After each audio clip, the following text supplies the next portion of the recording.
In this video, we're going to talk about the reaction quotient. So in the last video, we talked about the equilibrium constant Kc, or sometimes we just write it as K. But the equilibrium constant, as the name implies, refers to equilibrium. So it's actually only true when we're at equilibrium concentrations. If our reaction is not at equilibrium, we cannot use Kc. There's another value, however, that we can use at any concentration, and that value is the reaction quotient. So the reaction quotient is true at any concentration, whether we're at equilibrium or not. The way that we write an expression for the reaction quotient is exactly the same as how we write an expression for the equilibrium constant. It is the concentration of the products raised to their stoichiometric coefficients over the concentration of the reactants raised to their stoichiometric coefficients. So the way we write the expression is exactly the same, but this expression can only be an equilibrium constant if we are actually at equilibrium. So how would we use a reaction quotient? Well, we can actually use the reaction quotient to determine if we're at equilibrium, and if we're not at equilibrium, we can use it to determine which way we're going to go. If we know what Kc is, we can compare Qc and Kc. So at equilibrium, Qc and Kc would be equal to each other. They would be the same value. If Qc is less than Kc, we're not at equilibrium yet, and we're going to move towards equilibrium. If Qc is less than Kc, then we need to make more products in order to increase Qc to be equal to Kc. So we're going to move from reactants to products to get to equilibrium. If Kc is less than Qc, then we need to go from products to reactants. We need to lower Qc so that we move back towards equilibrium. So we can actually predict which direction we're going to go by comparing Qc to Kc for our reaction. Let's take a look at an example where we have to do that. This question asks us, is the following reaction equilibrium at the stated conditions? If not at equilibrium, determine which direction the reaction will proceed. And we're given Kc is equal to 5.6 for this reaction. So the states are not given for our reactants and products, but these would all be at the gaseous state. If I were going to have you do this type of problem on a quiz or a test, I would specify whether these were in the gaseous state, because you would need to know that in order to write an expression. Remember, for equilibrium constants, we do not include solids or liquids, and that's also true for our reaction quotient. So we're going to go ahead and write a reaction quotient for this reaction here. So we have carbon monoxide and H2 as our products, and we have to cube the H2 since there are 3 of them. That's over CH4 and H2O, which are our reactants. And then we plug in our concentrations. So we take 0.500 molar for the carbon monoxide times 0.800, and we cube that for our H2 over 0.100 times 0.200.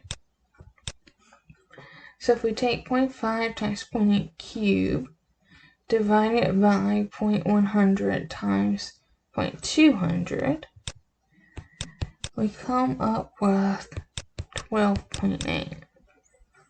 So the first question is this reaction at equilibrium. And if we compare QC to KC, we can see that it is not at equilibrium.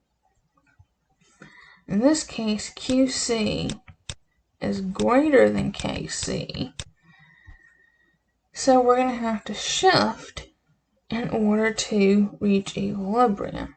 And the question is, which way are we going to shift?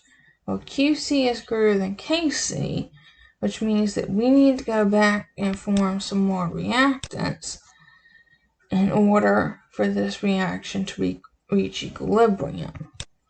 So the reaction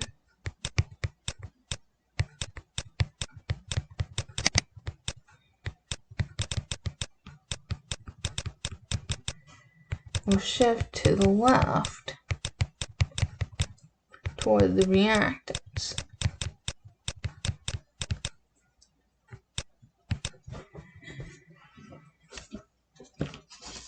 So this is how we would use QC and determine if we're at equilibrium. And if we're not at equilibrium, we will determine which way we're going to shift.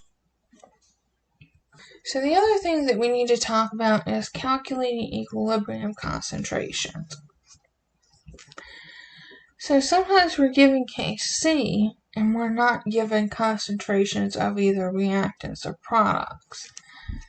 So this question asks us, if O2 equals 1.0 times 10 to the negative 3 molar, and NO2 at equilibrium equals 5.0 times 10 to the negative 2 molar, what is NO at equilibrium?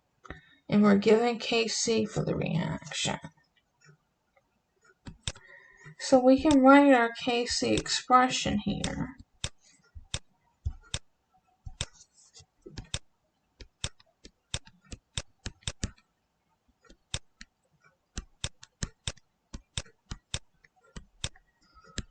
So products of our reactants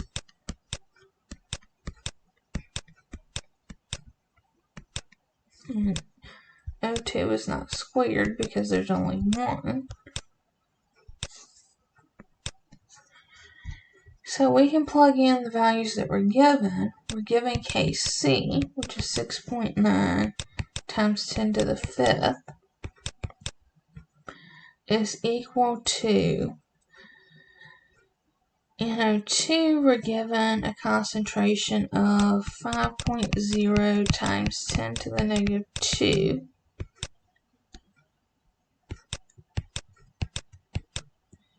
We don't know what NO is, so we're going to leave that. And O2, we're given a concentration of 1.0 times 10 to the negative 3. So then we want to get NO by itself, so we're going to multiply both sides by NO squared, since that's on the bottom, and that will cancel out.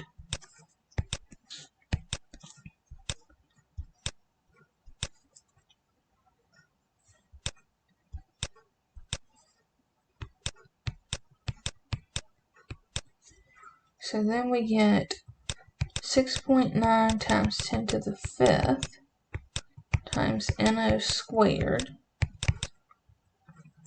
equals 5.0 times 10 to the negative 2, and that's supposed to be squared there.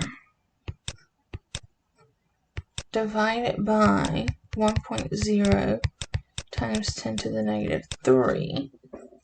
And then we still need to get NO by itself, so we're going to divide both sides by 6.9 times 10 to the 5th.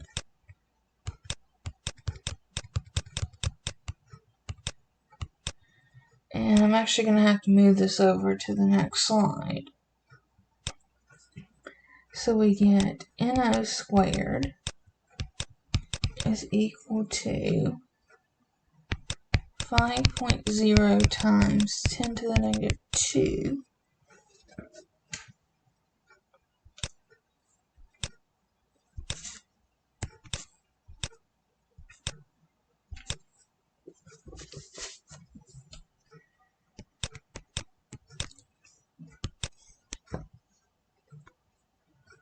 over 1.0 times 10 to the negative 3 times 6.9 times 10 to the 5th.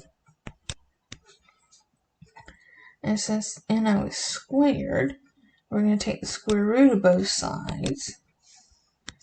So we get NO is equal to the square root of 5.0 times 10 to the negative 2 over 1.0 times 10 to the negative 3 times 6.9 times 10 to the 5th.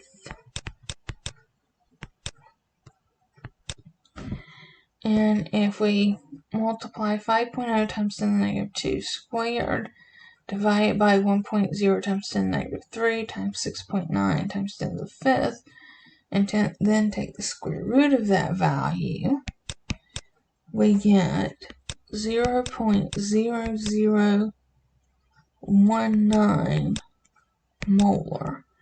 Or we can write this as 1.9 times 10 to the negative 3 molar if we want to have it written in the same format as our other concentrations.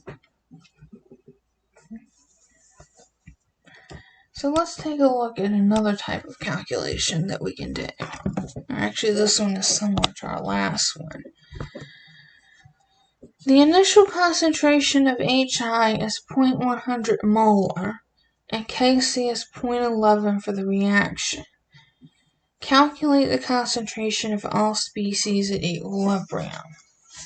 So we're using Kc, just like we did in the last equation, but this time we're given initial concentrations of our reactant and not equilibrium concentrations. And we want to calculate the concentration of all of these species at equilibrium. So the question is, how do we do that? Well, we do that using what we call an ice table. And before we write our ice table, let's go ahead and write an equilibrium expression for this reaction. So we have Kc is going to be equal to our products over our reactants.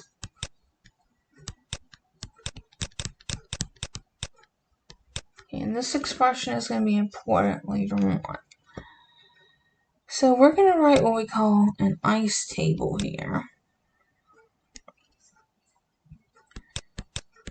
So we have our reactant, and then we're going to have our two products.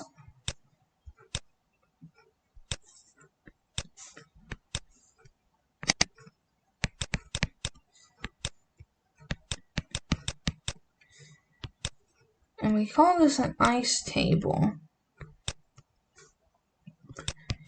because we're going to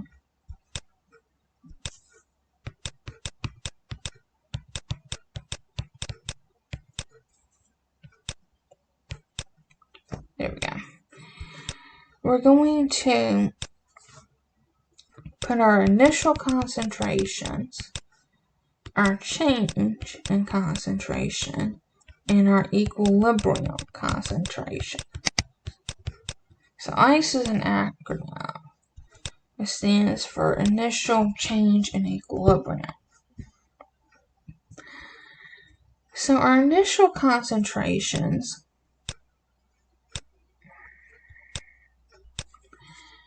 we start with an initial concentration of 0.100 molar of the HI, or hydroiodic acid here. Now, at the very moment that we put our hydroiodic acid into the container, before anything starts happening, and this is going to be a very small window of time, but in that very initial instant, we would not have any H2 or I2 yet. Now, over the course of this reaction, some amount of HI is going to break down into H2 and I2. We don't know what that amount is, but we know that some amount is going to break down. And we know that some amount of H2 and I2 is going to start to form. So we don't know what the amount is of HI that's going to break down, so we're going to represent it as X. And since some of the HI is going to break down, we are going to write that as negative X. Because H2 and I2 are going to form, we're going to write those as plus X. Now for HI, there are two of them. There are 2 moles of HI and only 1 mole of H2 and I2. So we have to call this minus 2X because this is going to disappear twice as fast as either one of these two appear. So whenever there's a coefficient, you have to multiply X for that particular substance by that coefficient when you write the change. So at equilibrium for each one of these, for HI we're going to have 0.100 minus whatever decomposed. So minus whatever this 2X value is. For HI, we're going to have some value X that appears, and the same thing for I2. So now that we have values, or we have an expression written at equilibrium, we can plug this into our Kc expression. So I'm going to have to go to a blank slide here because I'm out of room. And I'm going to rewrite our Kc expression at the top here.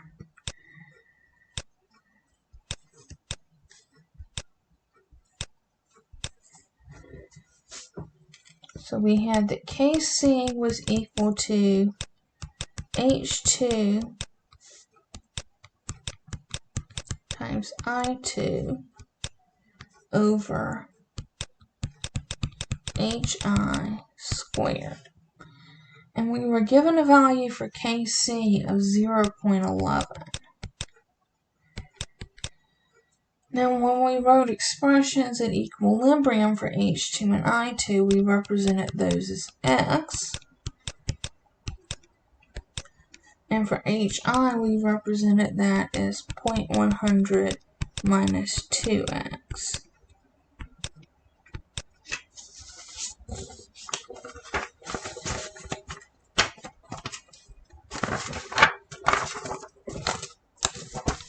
Now we can simplify our equation a little bit so that we don't have quite so much written here, because X times X is X squared.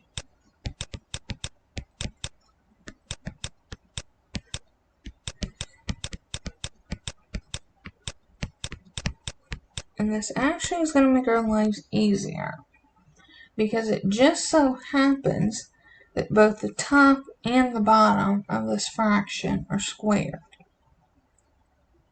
Now, if they were not squared, we could not do this. We cannot do what I'm about to do here. If we were not squared, we'd either have to use a shortcut or we'd have to use a longer algebraic method called the quadratic equation. So we will deal with some other problems like this and determine when we can use the shortcut and talk about how these problems work. For right now, we're going to take advantage of the fact that both of these happen to be perfect squares. So because both of these are perfect squares, we can take the square root of both sides. So that gives us the square root of 0.11. The square root of x squared is x.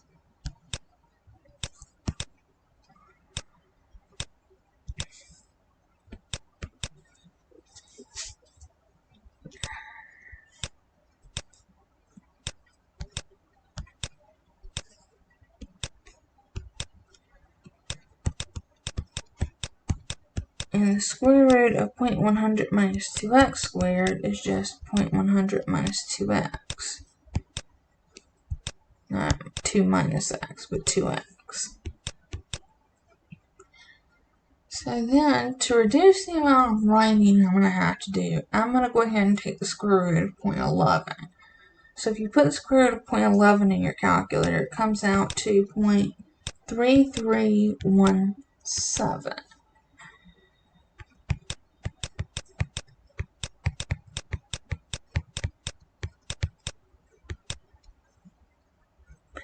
So then if we multiply the bottom of this fraction times 0.3317, because we want to eventually get x by itself. So we're going to have 0.3317 times 0.100 minus 2x is equal to x. Now in order to get x by itself, I'm going to have to distribute the 0.3317 inside this parentheses. So I'm going to multiply it times 0.100 and times 2x.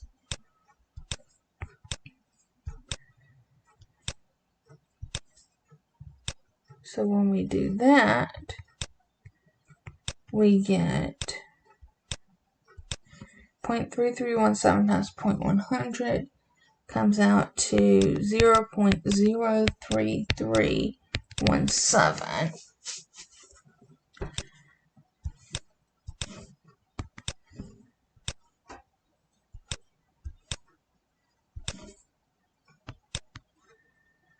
Minus, if we multiply 2 times that, we get 0.6633x equals x, because all we had on the other side was x.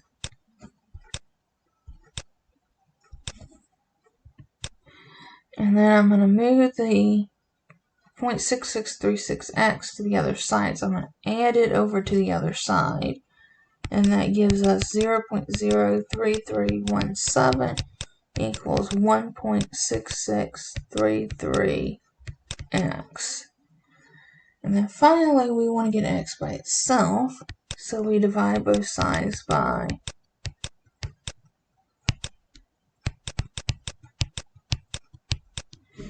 so x is equal to 0.03317 divided by 1.6633.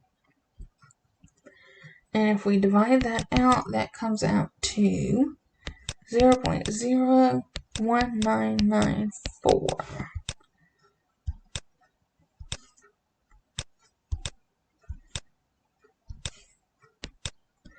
Okay, so now we have a number. Wonderful. What exactly does the number mean? So it's easy to get to this point, and there's a whole lot of algebra here. Well, it's not easy to get to this point, but it's easy once you get to this point. Say, okay, I've got a number, circle it, bam, I'm done. Not quite. Okay, numbers in chemistry don't mean anything by themselves. They have to be assigned to some value, they have to have some units attached unless it's a known unitless quantity. So in this case, what is 0.01994? What is this value we came up with for x? Okay, but x by itself means nothing in chemistry. Well, if you think back, we said that we assigned H2 and I2, we call those x. So that means the value that we came up with for x is the concentration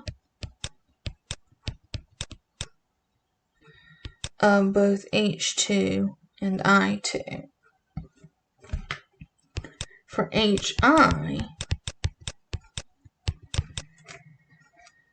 we have 0.100 minus 2x, which means we need to plug x in here and calculate what HI is.